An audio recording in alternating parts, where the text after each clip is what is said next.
Throughout the ages, compassionate enlightened masters have urged people to surrender to the greater universal power by seeking the divine within, from which all other goodness and happiness follow. Supreme Master Ching Hai often spoke of the teachings of past masters and answered the spiritual questions of fellow initiates during international gatherings or through tele and video conferences. We now invite you to listen to Supreme Master Ching Hai's lecture entitled The Importance of the Master's Teachings.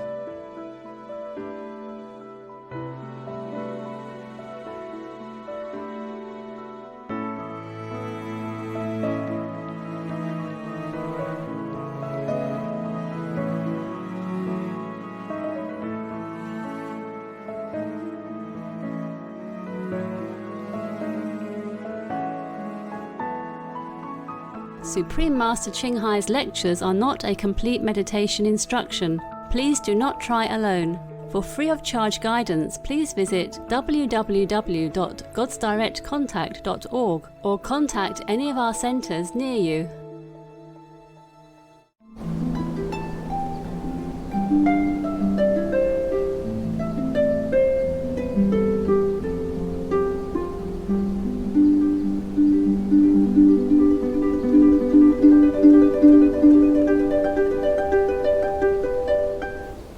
The retreat doesn't start until tomorrow. But I thought I'd come say hello, okay? Because I have some new things.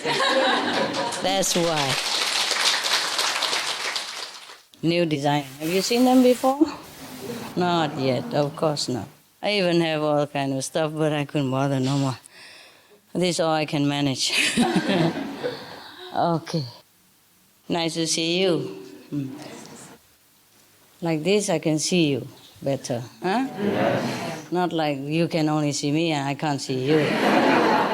That's not fair, is it? I like to see you. Long time no see, no? Yes. Yeah. I don't know these people. Who are you? Do you know me?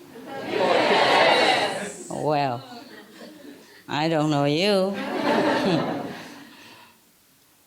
Really? That's you? Okay. Everybody in the hall, yeah? Or is there somebody else who has no room? Sit somewhere else? Huh? Anybody who's not here, raise hand. Okay, good. You have those things already? Big West, go green. They save the planet stuff. Big West, go green, they save the planet, no? Yeah. I design new stuff. So that wherever you go, there's t-shirt also, huh? And normal clothes also, but they didn't bring me any normal clothes and I didn't. I'm small, I can't carry everything everywhere, you know? So whatever they have here, I wear them. And if you don't like it, you can go home. After a few days later. Okay.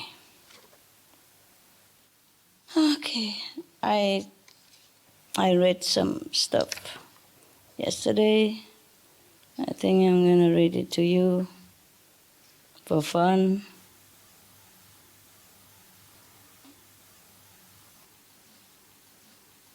I saw some, but I got to check out which one. Today I want to say this story, but I don't find it. And, oh no. Okay, I look here.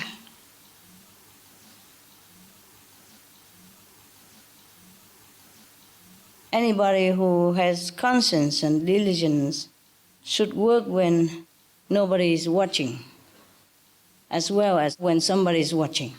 Not just showing up when somebody is watching because, like, I'm working, yeah? So everybody knows that you are a big shot, that you're important. And when nobody is here, you do lousy job. It doesn't matter what.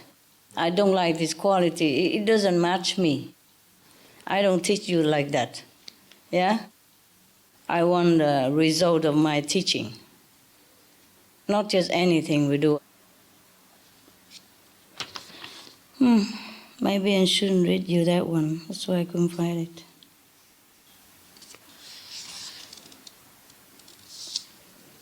I really could not find.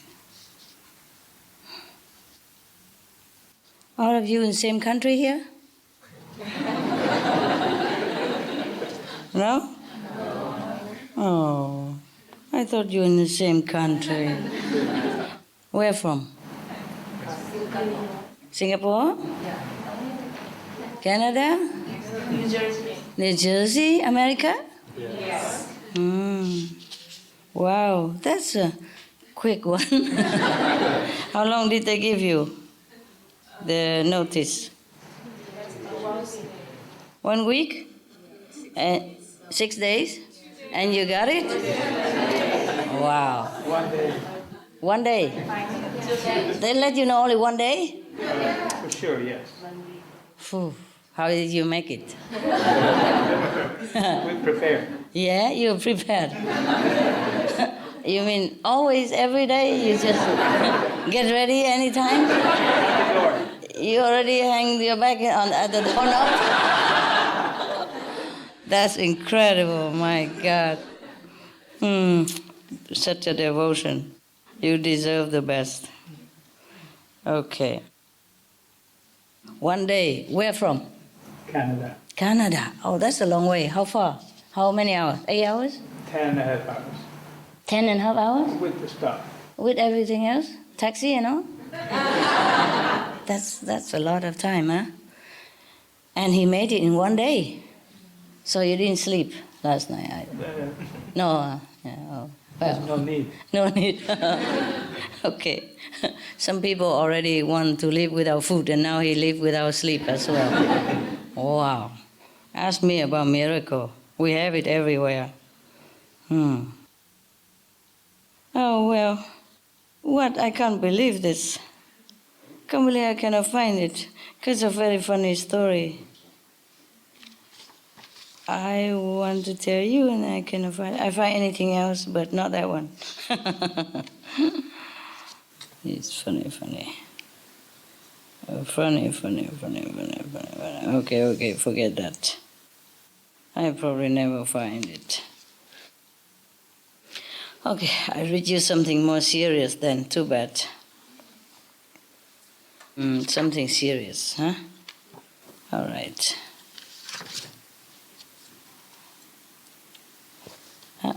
Where are you? Just whatever I don't want. Okay, here. Okay, there were two. One about a saint in a brothel, in a greenhouse. I mean, pink house. Or one is the Queen Mother's advice. Which one you like? I just happen to get both here. Queen Mother, right hand. Advice.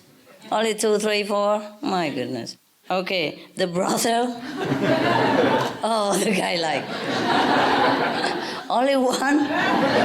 Gee, and the rest? Whatever. Yeah. No greedy tonight, no. You're not even officially there yet. Today you're still illegal, you know that. Until tomorrow, 4 o'clock, you're illegal. All right, never mind. For these illegal people, I treat you like a queen then, huh? A king, okay. Maulana Rum say that or else do thou turn out from thy heart, so that in thy heart nothing save God may find room. You got it? Yeah, okay. Everything else we throw out of our heart so that God can find some room in there. Oh, poor God. Our heart is full of stuff. He'll be having big trouble finding some little spot there for himself, huh? Or herself. Okay, never mind. When I wasn't very enlightened yet, you know, wherever I live, I put a chair outside in the balcony. Very clean, you know, every day clean up. So in case God come and have a sit. Yeah, because I'm not sure if I can find any place in my heart, so at least you can take a rest, you know? Like you walk in the park, and sometimes you're tired. You couldn't find anything that you like yet, or too many things you like, so you just sit on a bench with a pigeon, waiting for something else, or resting, or thinking, or enjoying. Okay, this is called the Queen Mother's advice. Okay. There's a king in ancient India. His name is Gopi Chand.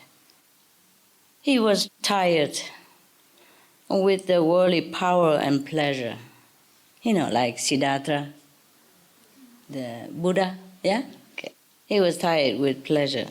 So he renounced his kingdom and begged his guru to give him true spiritual knowledge. Now the guru knew that it would not be easy, for this disciple to give up vanity, since he had been a ruling king, of course. You know, even if he doesn't want to be like arrogant or having big ego and something like that, but it's just not possible for a sovereign ruler to be truly humble or even in a manner, you know what I mean? Yes. So his guru is really like a psychologist, knowing the heart of human, The Buddha also was, yes, even though he was not a psychologist. Now, when Prince Siddhartha has become Buddha, and then of course many people came to him and want to stay with him as a resident disciple, monks, yes. And his godmother also wanted to become a nun with him. At that time, nun was not very fashionable. Nobody has become nun yet. At that time, only monk, only men become mendicant, or women are unheard of. When his mother, actually it's his godmother, because his real mother, biological mother, died when he was born, remember? So the sister of his mother took care of him until he grown up. So actually it's like a mother also, yes. So anyway, this godmother also wanted to become a nun with him. And the Buddha know that it would be very difficult because she's a queen mother, you know? Yes, and has been his mother for all these years until he grown up. Of course, often say, don't do this, don't do that, like all the mother, brush your teeth, have you washed your hand, eat that, broccoli, no, eat it, the spinach, good for you, all that. So anyway, he was worried that apart from, maybe bossing him around and take him for granted, take his words for granted, she might also have disrespect for the monks' assembly, the mother of the Buddha. You see what I mean? Even though she doesn't want to, she can't help herself to have maybe some attitude. Yeah. So anyway, so the Buddha has made a lot of rules for her. Yeah, like okay, if you agree to be a nun, then from now on, if you see any monk, you have to bow to him. Yes, of course, if she bows to the monks, then she also have to have respect for the Buddha. It's not about respect for him that he worries about. Is he worried about that if she continue her royal attitude in the assembly of monks, then maybe she create karma for herself, yes? And also confusing all the monks, because she's too old to change, I heard that in some of the Christian order, the church or maybe the order would not take somebody above 30, to become nun or monk, because they worry that at that time, the habit, the ego of the person is already set. It will be difficult to change, to teach that person. And it's not about worrying whether he has too much ego or not. It's just that if you have too much ego, you cannot listen very well. You don't want to listen to any good advice. You always think you are right. And by the time you find out you're wrong, it's too late. or you keep doing wrong thing all the time and nobody can bear it. It's very difficult. Yeah? Even young people are already difficult to teach, not to talk about already became mother and father, or that you're already so used to it being the boss. You know what I mean? Yeah. Therefore, the Buddha has originally not allowed the mother to become a nun with him, but later, due to the interference of his foremost disciple, the attendant, Anand, and say, oh, please remember she was the one who took care of you all the time up to now since you were young and helpless. If it hasn't been for her, we would not have the Buddha today to revere. So, the Buddha say, okay, but with condition, yeah? So he laid down many rules for her to follow, including having to respect any monks that she sees. Because he worried that she might stay there and, a position of a Buddha's mother and always tell everybody what to do. Or check them out, controlling them, then it would be like a family again. See what I mean? And the monks already left all the family and the wife and anything behind that controls him. And coming here being controlled by the Queen Mother, then what's the use? Yeah?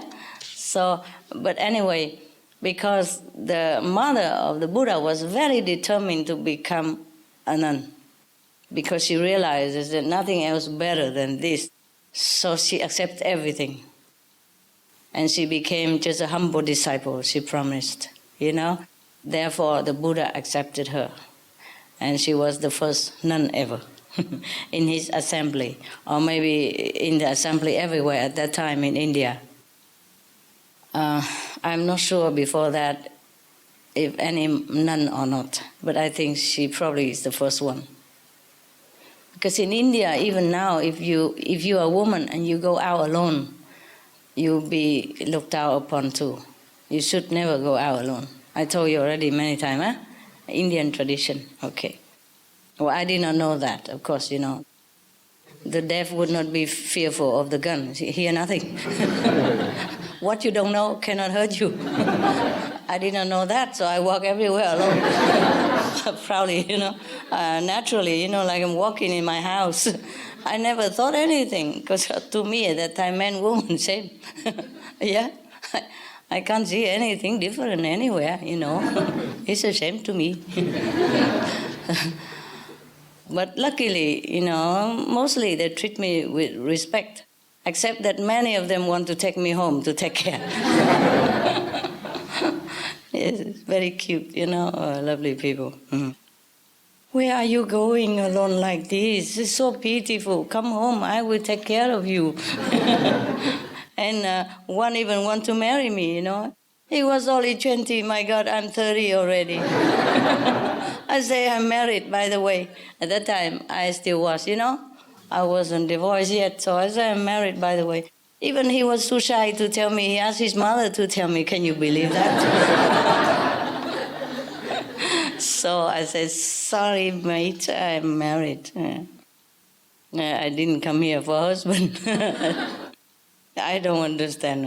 He just saw me walking on the Himalaya because we went to pilgrim together, And I was walking all by myself with a stick and with a sleeping bag on the stick.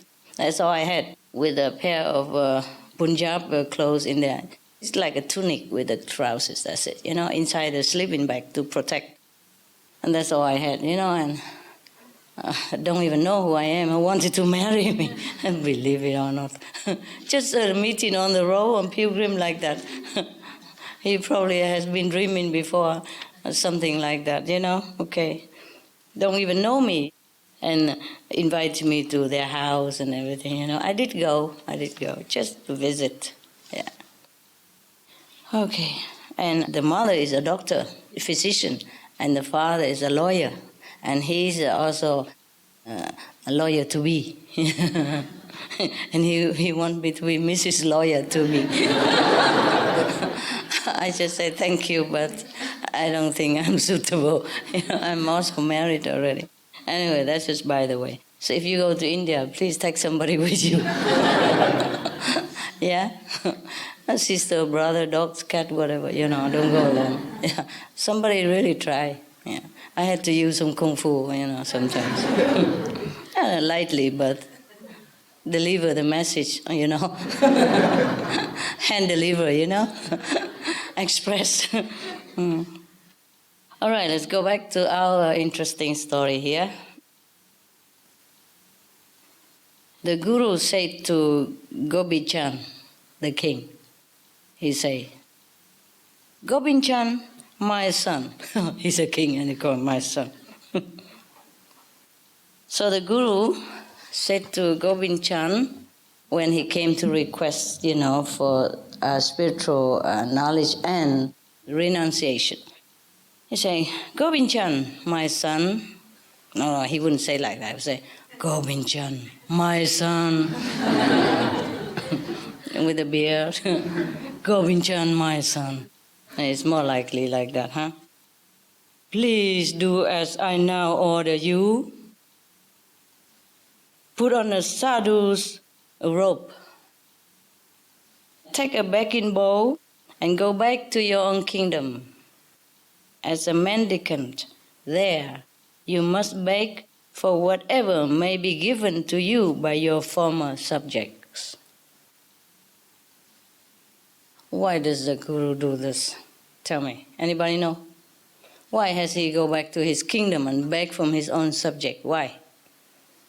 To see how he feels, to remember how he feels. Anybody else? Humble? Huh? Make him humble? Yeah, test his humility. Or teach him some humility. But he goes anyway. Yeah. And he believed, completely in his guru. Therefore, Gobind-chan did exactly as he had been told. So, when his former subjects saw their own monarch begging like a sadhu, they were very, very touched and liberally give him all kind of alms, give him a lot of alms. Probably now he needs an attendant, a bodyguard to take the food. After making a round of his capital city, he went to his own palace and begged for offerings from his queens and concubines. When they recognized that it was their former king, they removed all their jewelry and dropped it into his begging bowl. By the way, I'm sorry, this is all you get right now, okay? As big as you get, okay? It's near to the sea and on the mountain, you have both. If you want to go to the sea in spare time, you can walk down, there's a small street on the right here. Don't go too far. And if you want to go, you have to go 2 or 3 people. So in case one dies, the other come back with you. Yeah. Otherwise, who knows what they do with your corpse after you die. We worry about your body, not you. All right. So, they saying to him, what good are these fineries without you, my king? Oh, how nice. So Gobind-chan sent all that they gave him to his fellow disciples to give to their guru. In the end, Gobind-chan went to the palace of his mother, as she was the one who had advised him to give up his kingdom and become a sadhu. What a mother. Huh? But it's just, the time is up, His destiny is to become a mendicant, to renounce all the kingdom and all the fineries and all the wives and all that goes with rulership, to become a monk, a simple life. I guess he was born to do that, so that his subject will follow him, his example, to practice spiritually in a more earnest manner, and also to leave a good story for the later generation, like even if a king could renounce the kingdom and everything he has to become a devotee of God, what about us? That's what it's supposed to mean, And now you come to the Supreme Master Ching Hai, and she told you differently. She said, no, stay out there and work for the world and, help your fellow citizens. And she don't even let you come and stay in her ashram. What do you think his mother said to him now? Would she cook for him? Like Sunday SMTV show? Huh? Cook for him his favorite food? And say, good boy. What do you imagine a queen mother would say to her son now that he came back as a sadhu? As a monk. Sadhu means monk. Yeah. Anybody can imagine? If you're a mother, what would you say to him? Come back, stay, I miss you. No. Too late. Huh? Too late. What? It's too late. It's too late to come back? Yeah. He doesn't come back to stay, my God. He just came to visit. Yes. So what? Huh? What would she advise him? What kind of advice she gave him how to be a sadhu, continue his renunciation. Renunciate life. If you're a mother, what do you say? Stay with master. Huh? Stay with master. Stay with your master. Yeah, but how? He was a king yesterday. Yeah. What would you think he come there for? To visit her? Or is there anything else? Say goodbye. He already said goodbye. She knows that he's gone. Huh? Maybe she asked him if he's happy. Ask him? If he is happy. Okay. Anybody else? No? You're not a mother at all? Suppose your son go become monk and he came to visit you, and you are older and wiser, and because you're so wise, he trusted you with his innermost feeling. That's why he asked her about whether he could become a monk, you see? And she was the one who said to him, okay, go ahead. So she must have been a very wise mother. So now, as a wise mother, what would you say to your son if he come back to visit you? Listen to your master.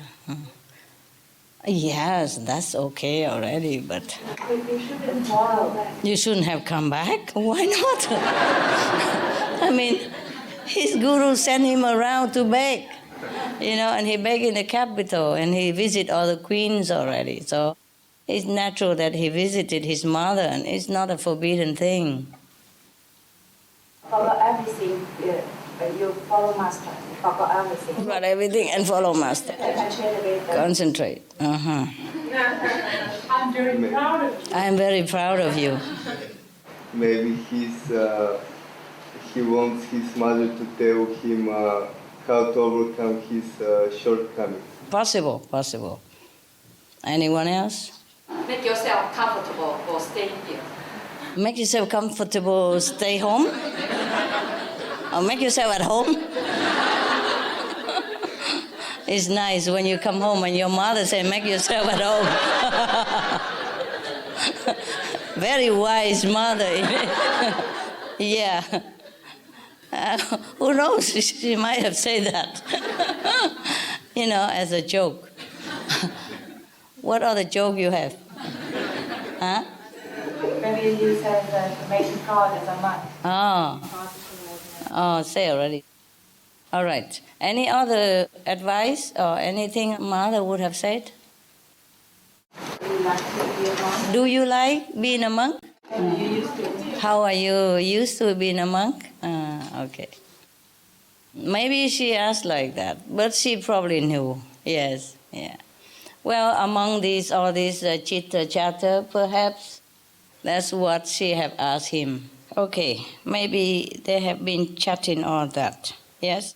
So, okay, now is the final.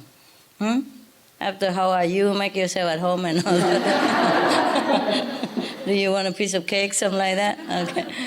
You want a cup of tea? Yeah. Okay, now, before parting, he came to her. Yeah, and how are you and all that stuff already. Weather's fine, good. Now she became serious. She told him like this, "My son, you are now a yogi. You have renounced the world while I am still a householder. It is not for me to preach to you." Yeah, because, the monk's supposed to preach to you and not a householder preach to the monk. Yeah, she's very respectful now. And she does know her position and she does know his position, even though she gave him advice, but she does pay respect. You see what I mean? And that's because the mother also have humility. That's why she has such a son, I guess. Huh? Okay, lucky son. And she said, "My son, you are now a yogi, and I'm still a householder. It's not for me to preach to you. But as your mother and the householder at whose door you beg, so I can give you whatever charity I please." She used her right as a householder who gives alms, so she said, "I can give whatever I please." What a wise one. Oh, she doesn't have to say, "Oh, this is my God," just say it outright. She's still a mother, and he would have respected her just the same, But she's so ever humble, nah? So she let him know that she respects him and all that. It's not like she just jumped onto conclusion that he has to listen to her. "And the alms," she continued, "that I wish to give you are these 3 pieces of advice." Now, she said 3 pieces of advice. First, I charge you to spend your nights in a strong fort. Second, you should make the softest bed your sleeping couch. Third, you are to enjoy none but the most delicious meals. What a mother. Still taking care of him, huh? Want him to have the best. Okay. Now, the Gopi-chan, very puzzled, and said to her, "Oh, mother, had this advice been given to me by any other woman, I would have thought that she had lost her senses. Yes. For where shall I find forts in the forest? How shall my bed be anything other than the hard and rough ground of the jungle? And how can I eat anything other than the few crumbs allowed to me as an ascetic?" Yeah, we would imagine that, huh? Okay.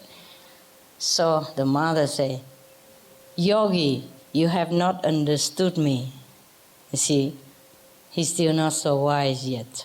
He's young, yeah. So even though a mother is a household, but she's very, very wise. So she tell him again now. "You are a handsome young man, and women, young and old, will come to listen to you. Your guru will be your strongest defense against them. So that is your fort. Yeah? Build a fortress of your guru's company and satsang around yourself." Satsang is the assembly of the people who practice the truth, yeah? The monks, yeah. Mostly are the monks, yeah.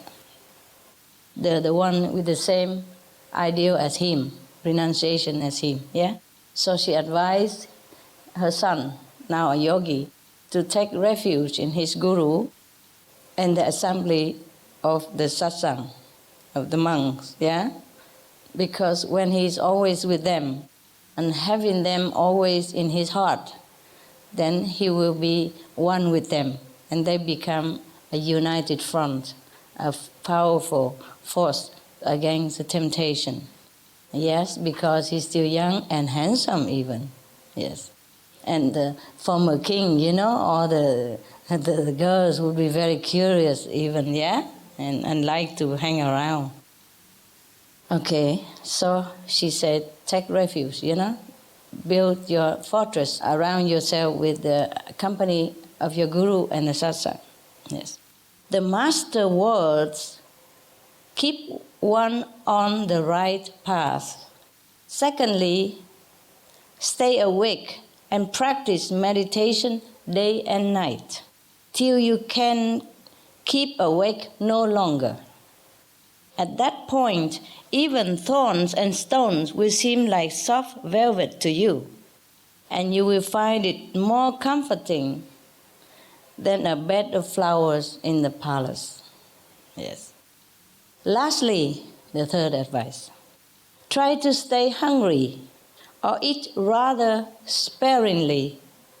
Then even a dry morsel will taste delicious to you. I have nothing else to give you, my child, except this advice. Please keep it always with you. So that is the alms that she gives to him, more precious than any food that's offered to him all his life and in the future. That is good, huh? Good story.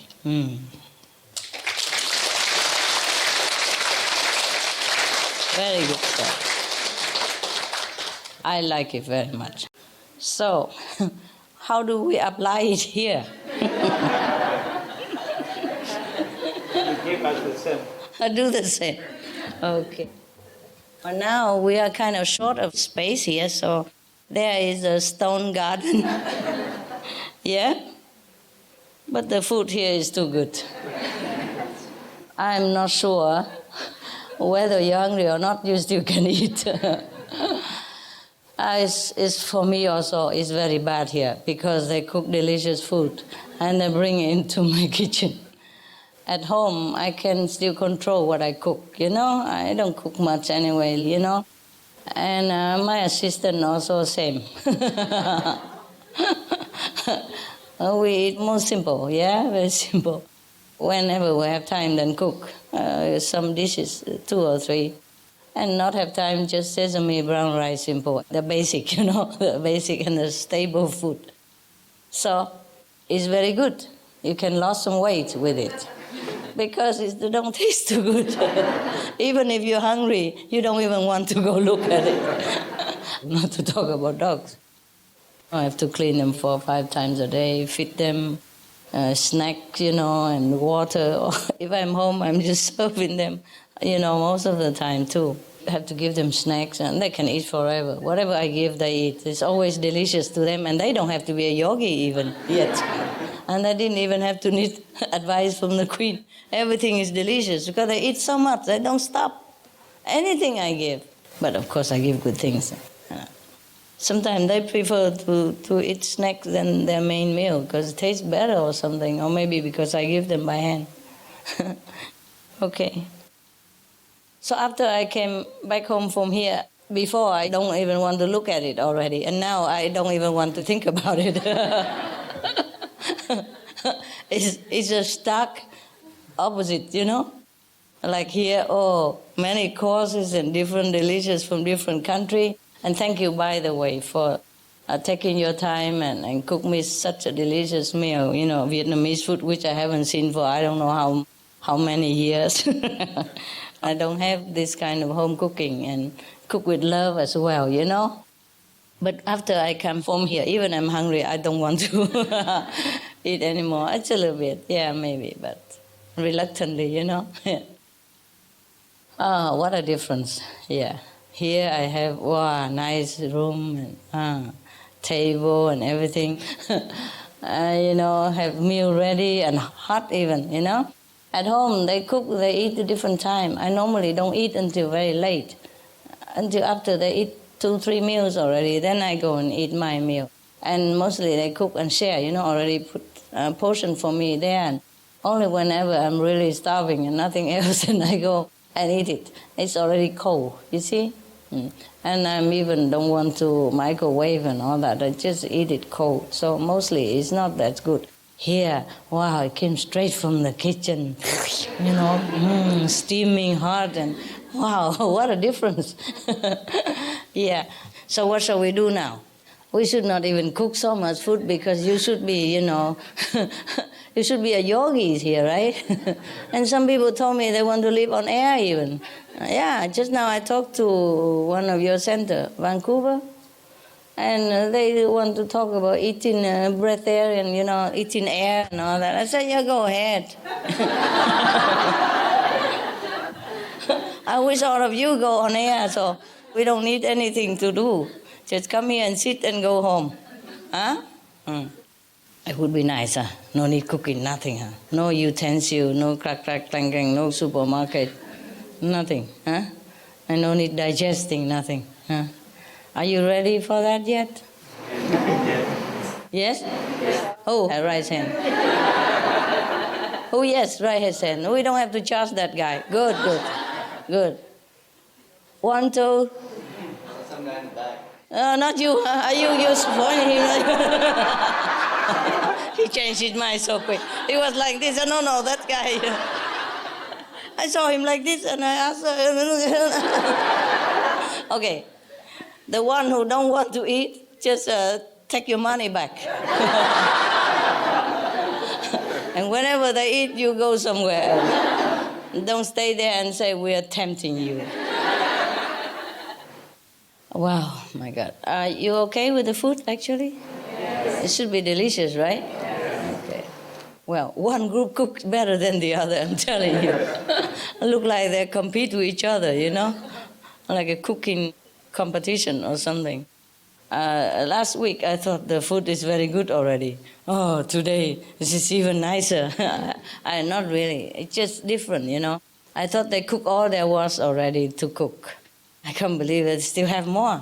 The more you guys cooking, the more you have more like creativity or something, creative idea, Many food I never ate before. Very cool, very good. I don't know where did you learn those from, but it's good. Huh? Where did you learn those things? New stuff. It's old things, but you make it new. A different color, different combination. You seem to have more creativity now than when I first knew you. Yeah. So when I first knew you, you cook tradition only. Right now it's more, sissy, sassy. More flowery. Very nice, very nice. I couldn't eat all of them. I just looked and it's very nice. Yeah. Too many, so I eat a little bit here, a little bit there. They are very delicious. Actually, for the food, if you find one thing nice, and that's enough really, huh? Normally we don't jump to the other, but they cook too many. They treat me like a queen mother here, No wonder the queen mother don't go become yogi, just send her son out. Food at home is nicer. I wonder why she sent her son out like that. Why? Huh? Why does she send her son out to be a yogi? She wants the best for him. She wants the best for him. Okay. Why doesn't she want the best for herself? Tell me. Too old, maybe? Too old? Perhaps. Yeah, too old, yeah. Also, in the old time, women are not allowed to be in the assembly of monks. Not even go near, very near even. Some temple, they have only monks in there, and they lock their gates forever. Even nun cannot enter. Or any woman near the gate, they don't let you in. They don't talk to you even. They say, go away. Yeah. Okay, very good. She wants the best for him. Perhaps that's what it is. Okay, very good. What an example, huh? To be a king, to have everything already at your beck and call, and he just left it like that and just go out, sleep in the jungle. It must have been very tough for him. That's why his mother gave him these advices. She could imagine what it's like. The two extreme, the both extreme lives, One is all luxury and all comfort, yes, all enjoyment, pleasure, and the other one absolutely nothing, almost zero. You have to stay in the forest even. No fortress, perhaps no room, just maybe under the tree or something like that, yeah? And sleep on the ground. And now you're sitting on the sofa I mean, on a cushion and have something to lean on, and you sleep. Is it comfortable at least? Better than the king here, no? King here, I don't think they make such a cushion and the leaning chair like that at his time. I don't think they think about that in India. The yogi, the sadhu in India really don't have it. Most of them, they just have like a jug, you know, a silver jug if they have, if not just any jug. And just to take water, wherever they go to take the water, to wash their hand, because they eat with the hand, so they have to wash with the water, do the ablution after, you know, toiletry and all that. Or drink on the way, you know, that's it. And then they beg on the way to eat.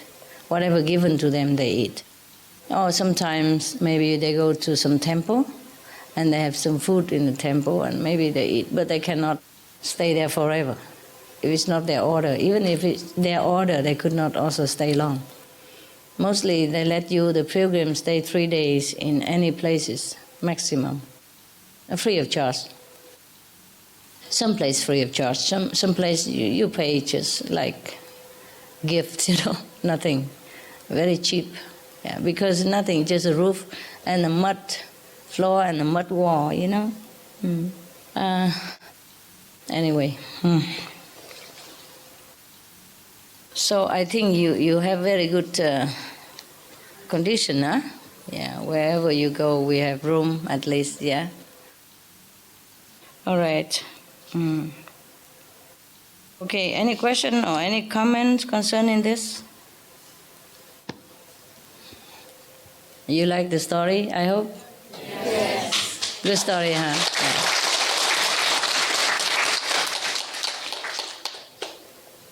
Yeah. Okay.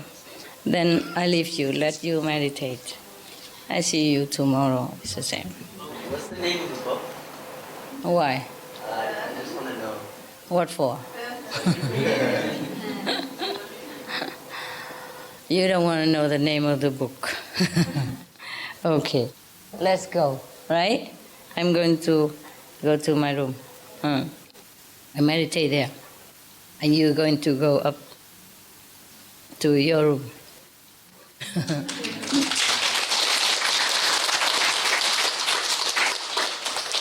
Why? Why are you clapping? Of course, that's where you go, no? And normally you go down. So, what's new? Is it the same as usual going up, no? Or not? Normally not. Oh, tonight you try then. If it's usual, then you just go. Close your eyes and go. No need direction even. If it's not usual, then try to hang on to the neighbor who is going. And maybe you can go together. Okay?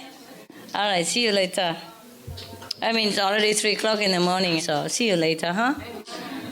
See you today. Ciao. Thank you for coming. Thank you. Thank you for listening. I'm glad you come. Make the best. Make the best of it, okay? Yeah. Even small room and all that, never mind, eh?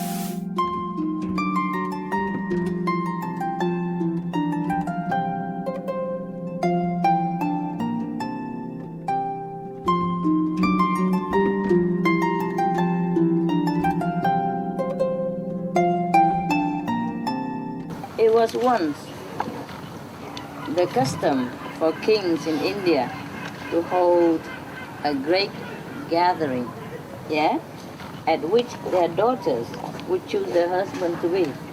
Wow. Isn't that nice? What did they do? Do you know anything about this? Have you ever done this? No? How did you get your husband? Huh? Tell me. How did you get your husband? Huh? He ran after you. Yeah. I met him on train. On a train? What kind of train? Everybody wants to know. What train? Where? It was on part-time job when I studied and he also studied. Yeah, and then? And we traveled by this train to Bulgaria with people. And Yeah. so we were a conductor. You were conductors? You training to be conductors? No, just this one Part-time. wagon. So, that's how you chose your husband. He picked you or you picked him? Or you picked each other at the same time? Huh? Don't know. Forgot. I don't know. Oh my goodness. Such a thing and you forget? All right. He probably forgot also. And how did you choose your husband? Yeah. Slovenia. Yeah, Slovenia. No English? Oh, sorry. Anybody English? Tell me how you choose your husband. There has to be something extraordinary, like a train something. I was 14. It was my birthday. Yes. And I went to a movie, Yes. Cliff Richard, which I was very fond of him. And I saw this boy, he was standing in the passage Yes. in the movie place. Yeah, and I said, wow, I wish he was my boyfriend. You said that? Yeah, I said in my house. Okay, I understand. And I went and sit by my friend at the movie, and the movie began. And I thought, I'm not sitting closer enough to the screen. Oh, to the screen? Yeah. I thought you liked the boy. I moved to the second line. Yeah? And there he came. And he said, I want to get to know you. Oh! You got the message. All right. Is he here, by the way? What? Is your husband here? No. No. He's in Israel. Otherwise, we could give him a hug. All of us. the girls all want to hug him. Okay, go ahead. Then what happened? Then I said that I know him because my girlfriend told me that she knows him and she knows his name. And they say, okay, this person, I saw him before. And always when I was walking around the street with my girlfriend, she said, there is someone who wants to meet you. But when we get closer, she started laughing. And I said, why are you laughing? And she said, after a while, you missed him. You didn't see him.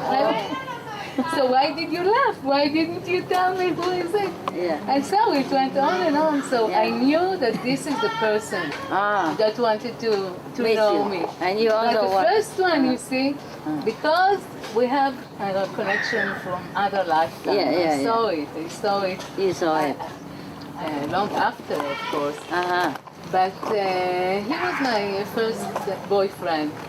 And it was very, very strange because when I was 7, they bought me a book, and people that start to go to school, and there was only one story that I can remember, and the name of the story was Raphael and the Magic Wheel.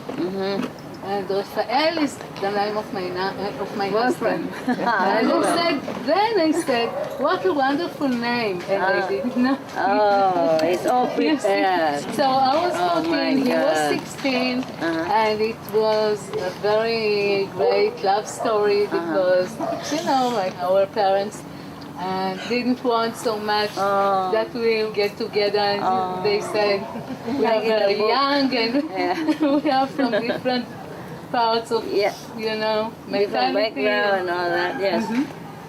So, what happened? We've married. I was 18, he was 20. 20. And we are still married. Yes. Very nice. So he's not in the train, but it was. Anybody else? Huh? Anybody else? No. No good story anymore. Yeah, tell me. My husband, he was a PhD student and I was a master's student. Yes. And I had so many lousy boyfriends in my life, horrible boyfriends. And I was dating somebody who was awful. Oh. And my husband came along and he pursued me, and I kept... Finally, the good one comes along, and he had to work for like a year and a half before I would go out with him. Because you had bad experiences, Yeah. Poor guy. And so even when we were together, I kept saying, this isn't going to last. Is he here? Is he No, here? he's not initiated. Oh. He's vegetarian though. But he went away to India for a month. He's from India. And when he was gone, I finally realized what I was missing. When he came back, he said, oh, everything changed. I had beautiful dinner made for him and a big cake. I realized the first time I saw him when we were in class together, before I knew his name or anything, I saw him in the front row, and I kept getting this idea, I'm going to marry that guy, I'm going to marry that guy. But he was sort of this sloppy-looking, messy guy, and I kept thinking, why do I keep thinking this? Before he talked to me, he decided I understand. Yeah. You say you will marry that guy and then you don't even want him. I kept thinking it was just a strange thought. I understand, yeah. And before he spoke to me, he decided he was going to marry me. Yeah? People say marriage is made in heaven. Perhaps it is so. Huh? So, mister, I'm waiting for the guy. What? I always ask him why he doesn't meditate. And he says he just came to Earth to help me meditate. He doesn't have to meditate. He always begs me to go meditate all the time. He tells me I should go do my meditation. Yeah. What a help, huh? As if you don't know. Well, at least he's good for that, huh? Yeah. And then they say, oh, he's a test for me, master.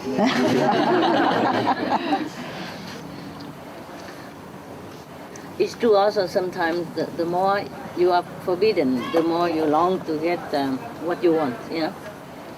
Sometimes it's a reverse psychology, huh? Sometimes people need that, huh?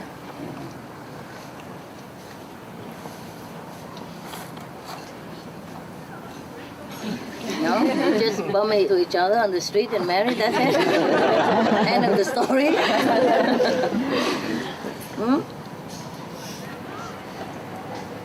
What? Even my story better than that? Okay, never mind. It's not so important. It's good to have a good romance like that, a romantic story, and then it can last for a long time. You know, it's nice if you first love and the last, you know. Boyfriend before, after, it might not be first love, you know. Sometimes everybody have a boyfriend, so you have one, yeah? Everybody say, that girl is the top in the class, so you also chase, you know? See who got her first, something like that. It's not necessary romantic relationship, yeah? It's not necessary your heart desire. Somebody said, like, every woman wants to have a right man, but in between she marries anyone else. Waiting is too long, you know. Never mind. Better than nothing. Same with men, I guess. Men are easy, right? Yes. I feel that way, you know. No or not? Yes. It feels like, okay, any man, if you go, you know, don't have to be really pretty. As long as you come and make an advance, that's it. He is yours. Somehow. Huh? It seems like easy or not? Huh? No. Yes or no? Yes. Man is easy going, huh? That's good, that's cool. And if you treat him nicely, he stays for good. Yeah. He's not very demanding. A woman are more demanding, right? Or not? Or it's the same? Yes, the same. More demanding? Have money will help.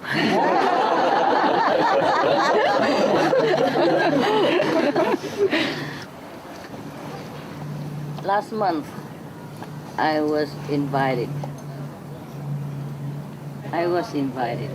in a dinner party, and everybody came with everybody else, you know? All beautiful, all bedecked, you know, star-studded, diamond-studded everywhere. It's a perfect picture. But go alone. So,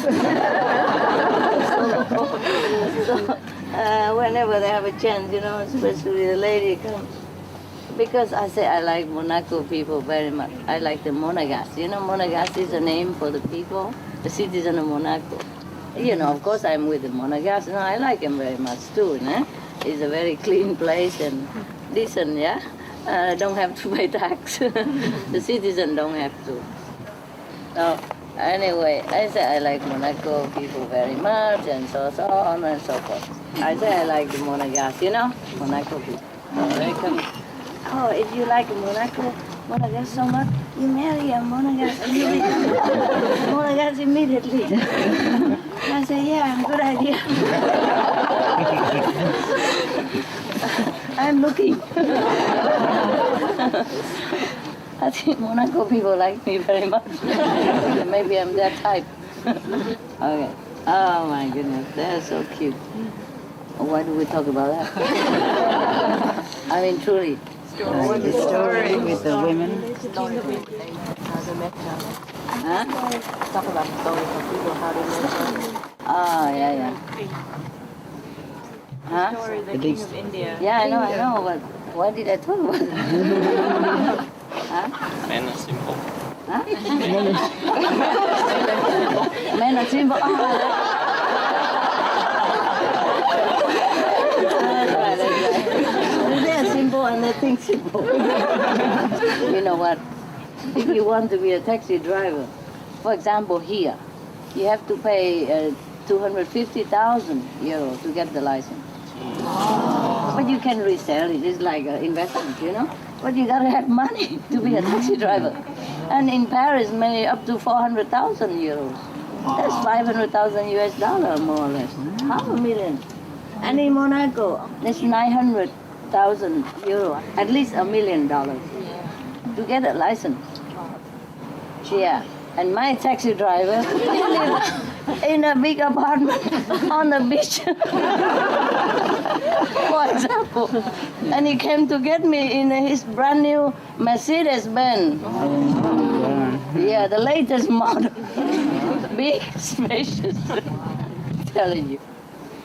He's not just a taxi driver, He knows what he is worth. And if he's bachelor and he has big apartment in Monaco, you can count from 5 million upwards. 5 million euros. He has an apartment on the beach and he has a brand new Mercedes. Always comes say, "Here come princess."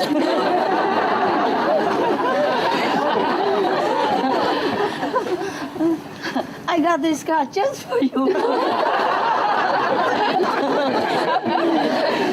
So funny people. I love them so much. They're so cute. Kind of innocent. Not so much trouble like other country. Yes. Maybe that's why they kept to themselves a lot of time, That's the name of it, Monaco, Monaco, like people who keep to themselves, who separate from others, alone. I guess in the beginning there were a group of spiritual practitioners or something, yeah? And they like to be alone, they have different lifestyle or something like that. Now, we go back to our story. My goodness. This is not about the story, we use it and then we talk about it and then we explain things and have fun together, huh? A lot of jokes, okay. So if any of you are still single, woman, I don't know about men, if they get easy there or not. You can go there and drive any taxi. Ride on any taxi, and then you might meet your, potential customer for life. But actually in Monaco, mostly they don't have to buy it, the state will lend it to them. But suppose you're a foreigner, you go there, yeah? And you want a taxi license, you have to pay 1 million, that's it. And if you can get it even, yeah? Yeah.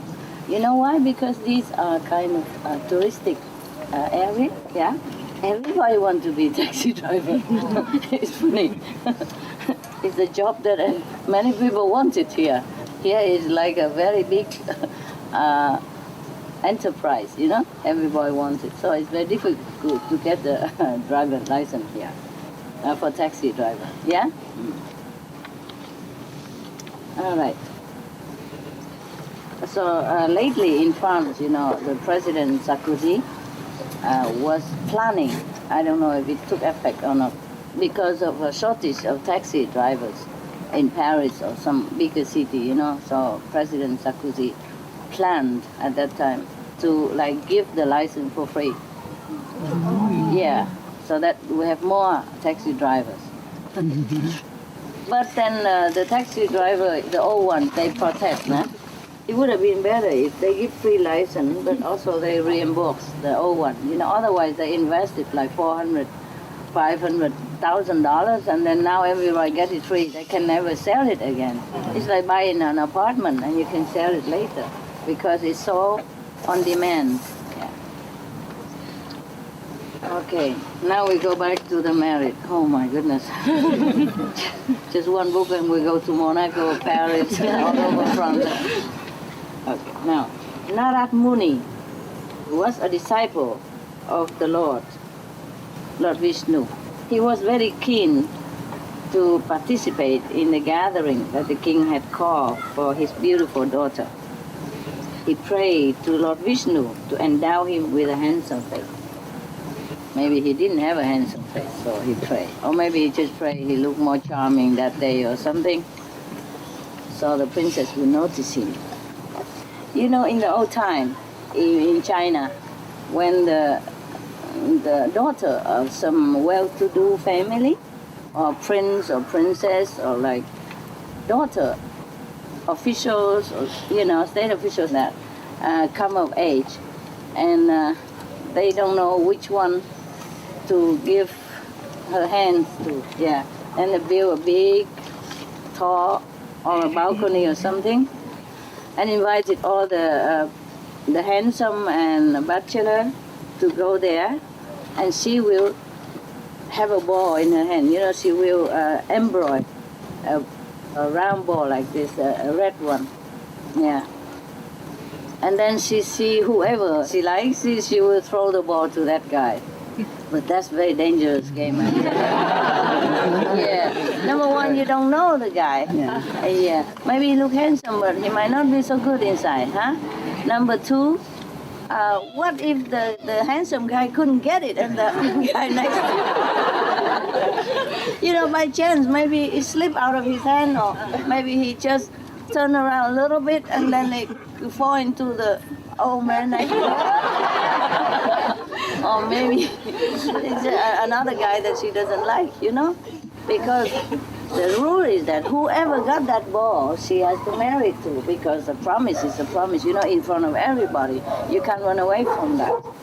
So it's possible that the guy next door just elbow this guy or tickle him here. And then he dropped his ball and the other guy took it and voila, finito. It's dangerous, no, don't you think? Huh? I wouldn't gamble my life with that ball, whatever ball that is, yes. But that is in China. In Vietnam also, yeah? In old time, yeah?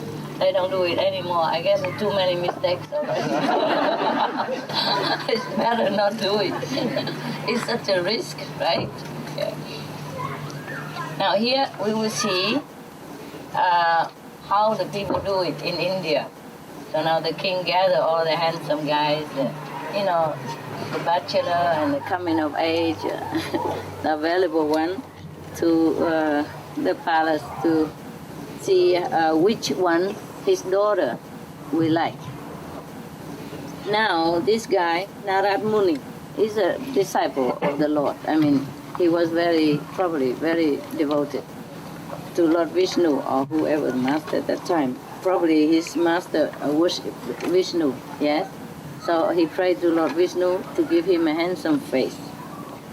Okay, now Lord Vishnu was concerned that Narad Muni might fall prey to lust.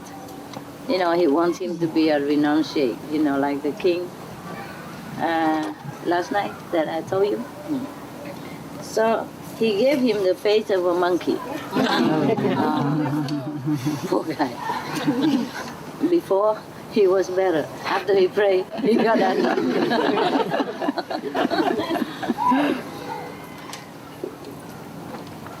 Oh, is it raining? It does that all the time here. Yeah. The cloud come a little bit, carry a little water, and it give you a little. Okay. Now, so when the ceremony begins, Narad Muni believed that he has the most handsome face because he already prayed to the Lord. And he would never think the Lord would do this kind of trick to him anyway. So he always pushed to go right to the front so that the princess would choose him. And at any time the princess passed by him, she just didn't even notice him. She just go fast to the next one and keep walking anyway. So he was thinking maybe the princess didn't see him at all. So he keep pushing again to go more to the front, ahead of the princess, push himself to the front and show his monkey face. After many times that the princess did not notice him and keep moving on, he could not bear any longer. So he moved it to the very end, that the princess will finally go there anyway. And then the princess, after see him probably 100 times already, she got irritated. He said, why are you jumping from one place to another like a monkey and showing your monkey face to me? So he was very surprised. And he said, why does the princess tell me like that? Narad Muni was very, very surprised and said, why does she talk to him like that? And the princess said, go look at your face in the mirror. So he went, found a mirror, look at it. Who is that? What have you done to me? So he know that it was Lord Vishnu who played this joke on him. He was very, very, very angry, and he threatened to curse Lord Vishnu and sue him, as the Supreme Master. At this, Lord Vishnu apologetically said to him, I am prepared to bear whatever curse you send to me and the consequences of it. But I did not want you to fall. Fall where? Into the worldly passions. Into the worldly passions. Fall, he didn't want him to fall from spiritual practice. Yeah. But I wonder why. Why so strict? I mean, I let you guys all get married. You and make a couple of children and all. And do you still practice well? Yeah? Yes. Good? Yes, huh? It's okay. What I mean is everything moderate, okay? Yeah. Moderate is good, yeah? Besides, how can you meditate 24 hours? Suppose you become a yogi and went into a cave somewhere. How long can you meditate before you begin? It's difficult to just concentrate on meditation alone, right? Yes. So marriage, family is like a pause, yeah? Or something to keep your mind also occupied a little bit. So, because if you're not married, you think of girls or boys anyway. So what's the use? Might as well, yeah. Just like some of you go breatharian. If you sit there thinking of food all the time, what's the use? Just do it. Yeah, can do. But if we are too harsh to our mind, yes, then it's not too good, is it? Yeah.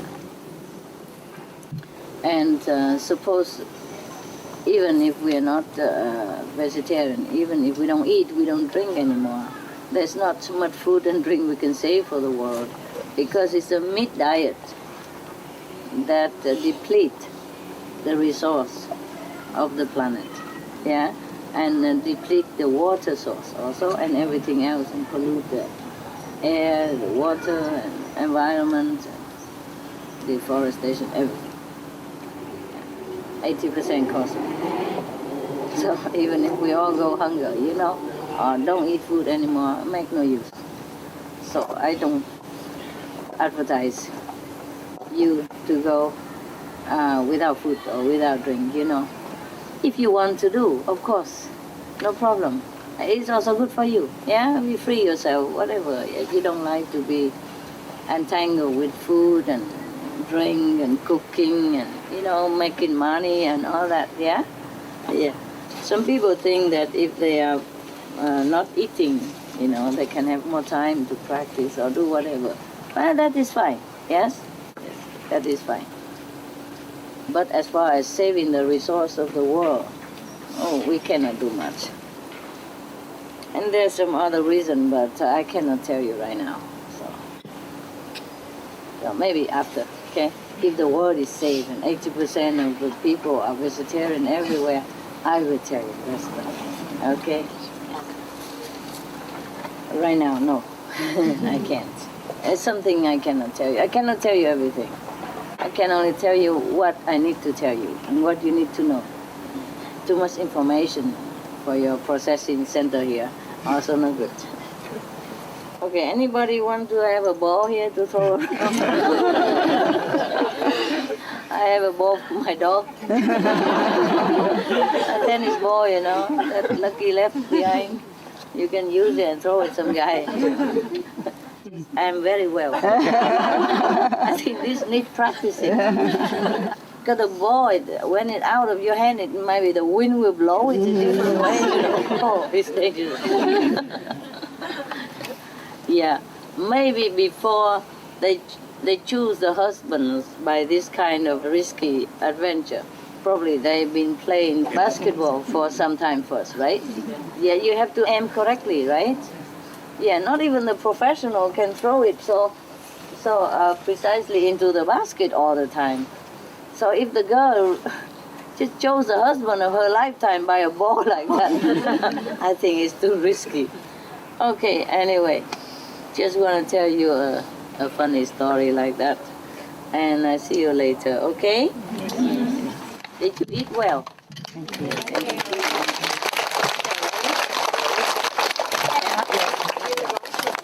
Huh? You're going to eat now? Yeah. Oh, sorry. This is only a decoration. So you go eat, okay? Good appetite. I hope you have good food. Thank you.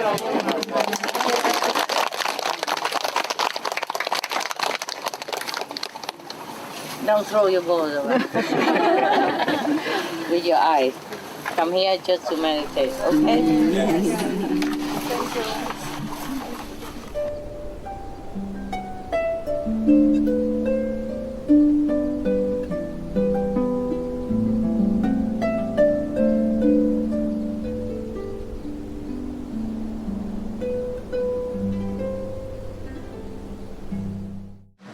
So what did you do all this time? Meditation.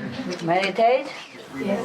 Watching video on TV. So you saw the president? Yes. Good. You like him? Yes. He says, oh, I'm not sure how old. You guys okay? Yes. Is there anything I can do for you? No. Okay. You guys stay here, okay? Yeah, I go upstairs, check it out. If everybody's still alive, then I come back.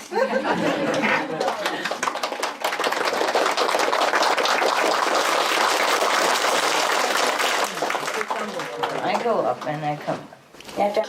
Yeah. Ở đây có hai cái nhóm mà tổ trạng nhất ha. Nhóm Việt Nam với nhóm Trung Quốc ha. Hai nhóm này thôi, khóc lu lo. Mỗi lần đến là coi như là chết rồi sống lại. Thôi dồn cho đã đi, ok? I just say hello.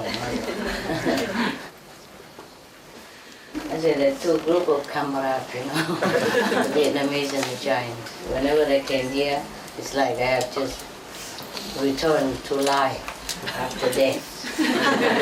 Resurrection. Either they cry a lot or they make a lot of noise. Both are the same. Yeah. So I tell them, okay, have a good look. Okay, let's meditate, huh? Even that's okay? And then I come back and talk something big. I will come back and talk something big that you expected of me. Like, okay, becoming the Buddha. Yeah. And go back to the kingdom of God. Big West, go green.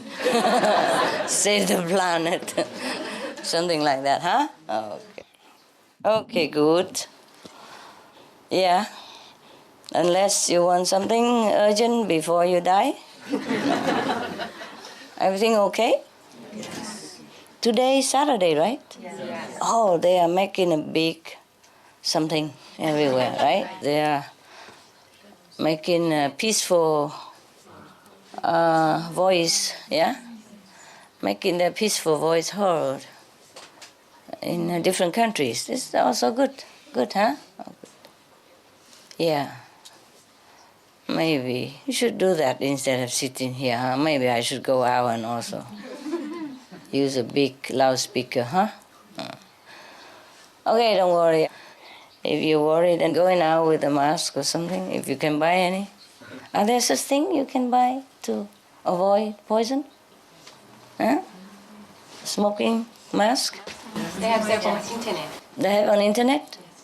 Sell for poisonous gas? Yes, around $250 or $200. Oh, really? Where did you get that? My friend have researched for that, but actually we have not bought them yet. You haven't bought them? They should produce more of that, you know, not joking. Yes. I think the companies, whoever, should produce more of this poisonous gas mask. Should have this poisonous gas mask. Yeah? Okay. Just in case you survive. I don't know. The way you meditate, you wouldn't know if you're going to heaven. You just sit there and just go on. As usual, you know? You would think business as usual anyway, you know? Okay, is it time to go? All right. And the angel come and tell you it's time to go because too much poisonous gas on this planet. And say, it's time to go, yeah, really? You mean go for lunch or? Half sleep, you know, and half lunchtime already. Oh, is it a break time? Break time, right? I'm coming. I'm coming. And then the angel might tell you, no. It's not lunch. It's not break time. It's time to go. Go, you know, go. And you say, oh, never mind. I'm already gone anyway. Every day I'm gone. Yeah, for you, probably very quick and painless, no? Yeah, like usual, you know, when you meditate and you just go. Either you go this side or that side, back or front or left, right or up, it doesn't matter anymore. It's the same, right? Just going. Just going. Any direction will do, right? Yeah. Okay. Yeah. And you might ask, can I take my mobile phone with me?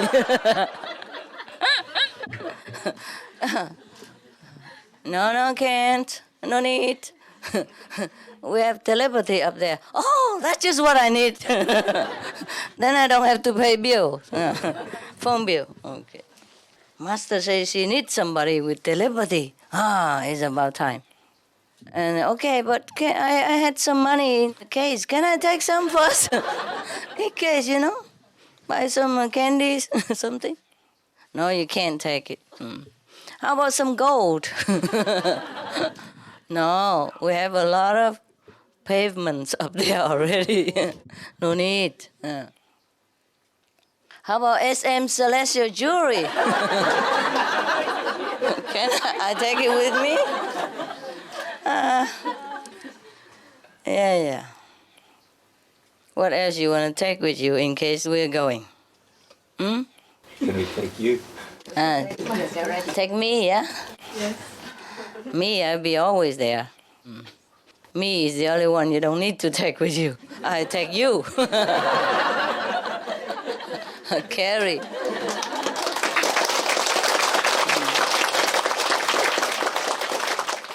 Carry or pushing. I told you don't eat too much, didn't I? Huh? Yeah, too heavy, how I carry? Lucky most of you vegetarian and you lost some weight a little bit, huh?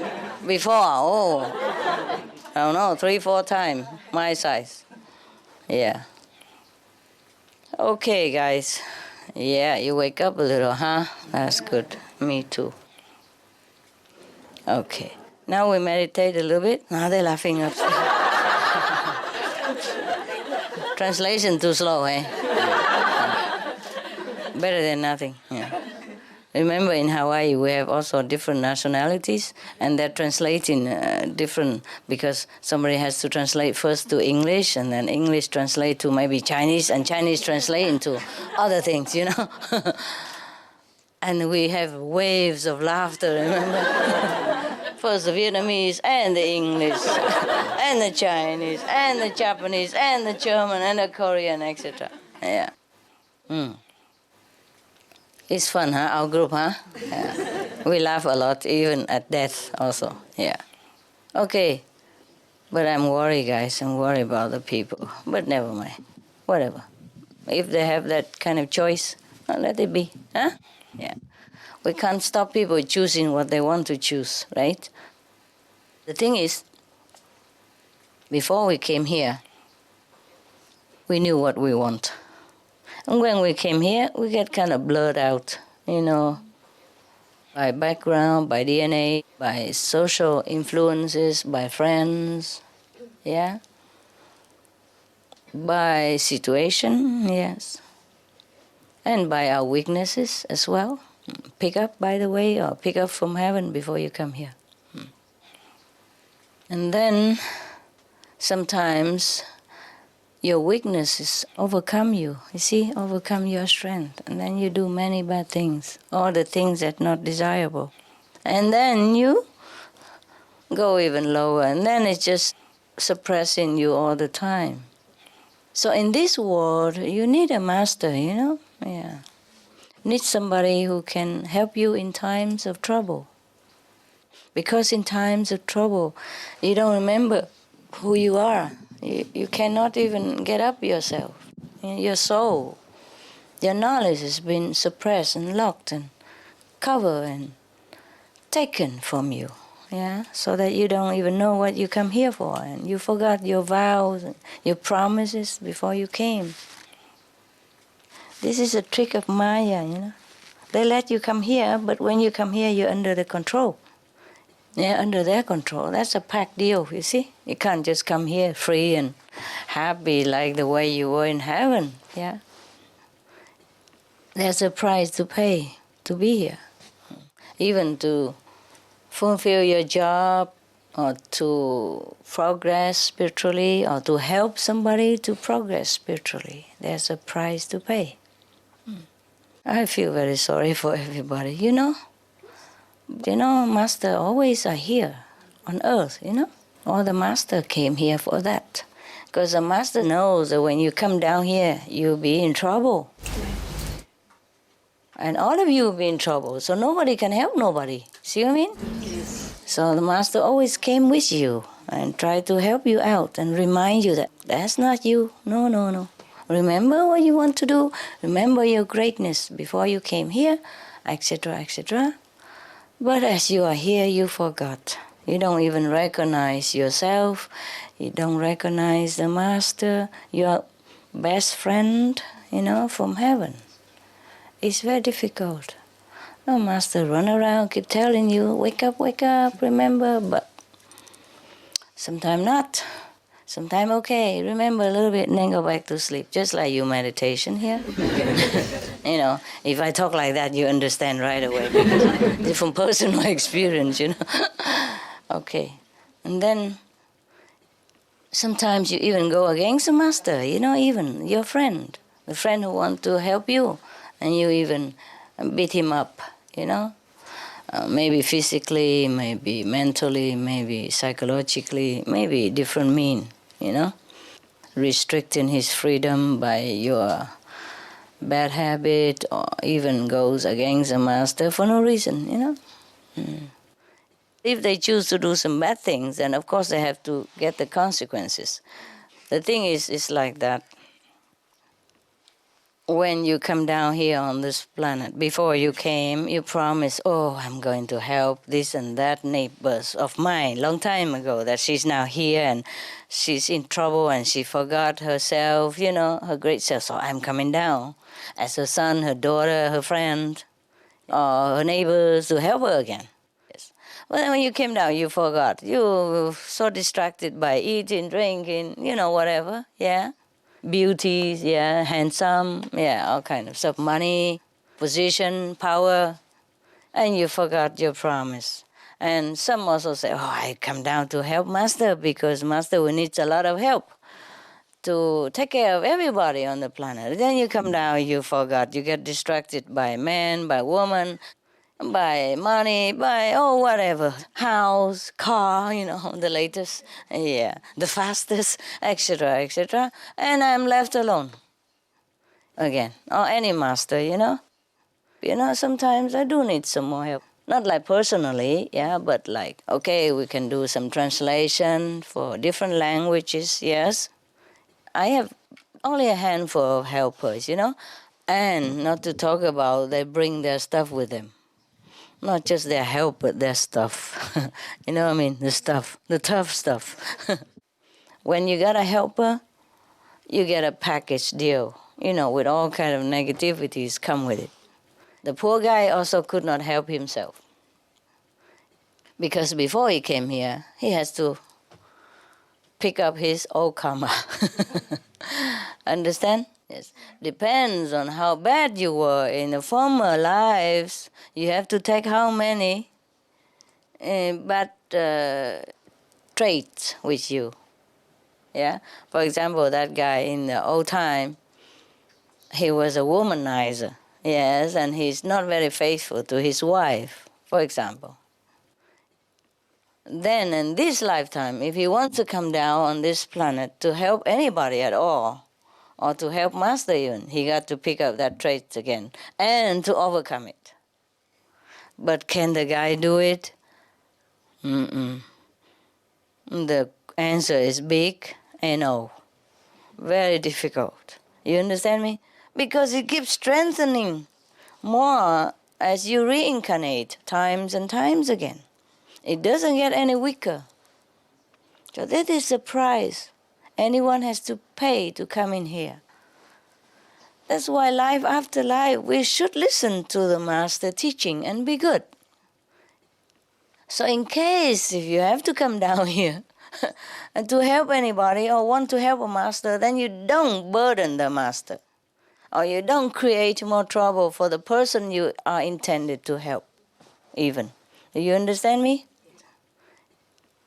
Because sometimes, if not, then you create more trouble than help. The balance is not that perfect, you see? Sometimes you create like maybe 80% of goodness, okay? Then you have 40% of badness. Wow, that's a lot. A lot of headache for the person that you wanted to help or to the Master. Do you understand me? Yes. And sometimes you can be helpful like 50%, but 30% of you also create badness. Then it's kind of almost like cancel out, you know what I mean? Or it's very, very tiring for the Master to deal with this badness. Yeah, very difficult. So it's up to you to try to correct these kind of traits, you know, within the cycle of reincarnation. which is difficult. But if you know it, you know, okay, how come, your trait is like, for example, womanizing, yes, then you know that is definitely your bad karma from the past life. Then this life you most definitely don't even look at women. Yeah, laughing, why? Why are you laughing? It's fun. It's fun? It's not fun for the guy. For you, yes. Because you're a woman, you don't need to look. Except, why does she wear that beautiful dress and I don't have? This is a trouble, So some man and woman really wanted to help the world, but they're overcome by their own weaknesses, That's a very big problem for everybody. That's why I often have to work alone. Everybody comes with some garbage. Do you understand me? That is the rule, yeah? If you want to come down here, do anything good at all, you have to balance yourself with bad karma. You have to pick up some bad karma that you are used to before. Okay, the master gives you initiation and cut off all that bad karma. You see, burn it off so that you don't have to come back in this lifetime again. And then you're free, you go up to heaven, third heaven maybe.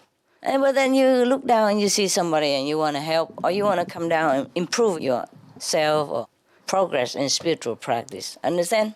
Yeah. Then you have to overcome your past tendency of negativity. So remember, every time, if you tend to turn to that negative corner, please think twice. Okay. Could it be that my bad karma came back? Many fold stronger than before. That is a problem. Because when you come into this atmosphere of the planet, there are also plenty more negativities of the like nature. So your negativity will attract also a form of that. And they clump together and make you feel more inclined to that kind of negative direction. More than just your own negative tendency. Do you understand me? Like attract like. Yes. It's very difficult to pick up any positive things on this planet. Mostly negative. So if you bring your own and come here, and then it's like a magnet. All the negativity also will be connected with you through, the law of like attract like. And then you'll be overwhelmed.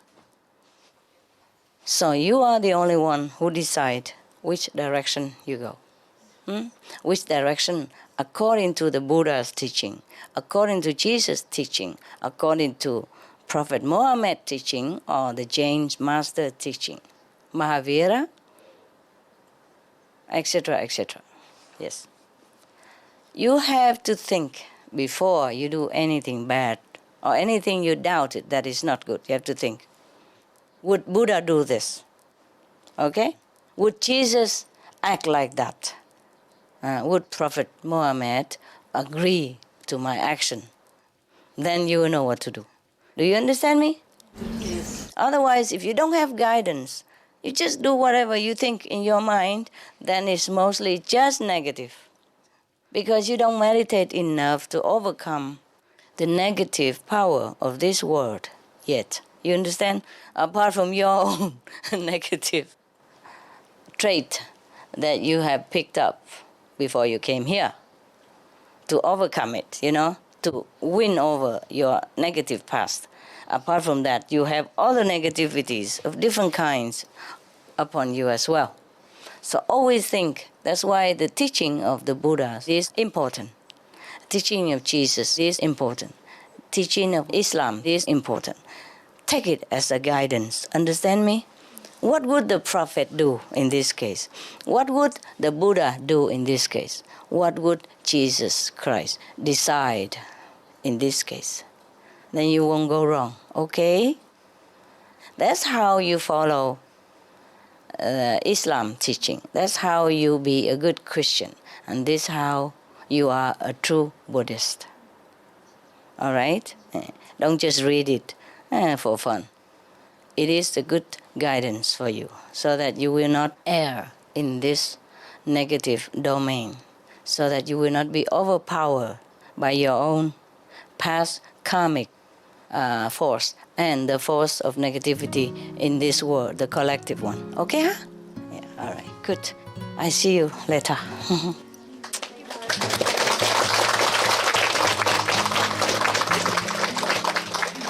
Lunchtime? When? 4 o'clock. Ah, that's good. Then you meditate for a while. I meditate with you for a while and then you go. Okay?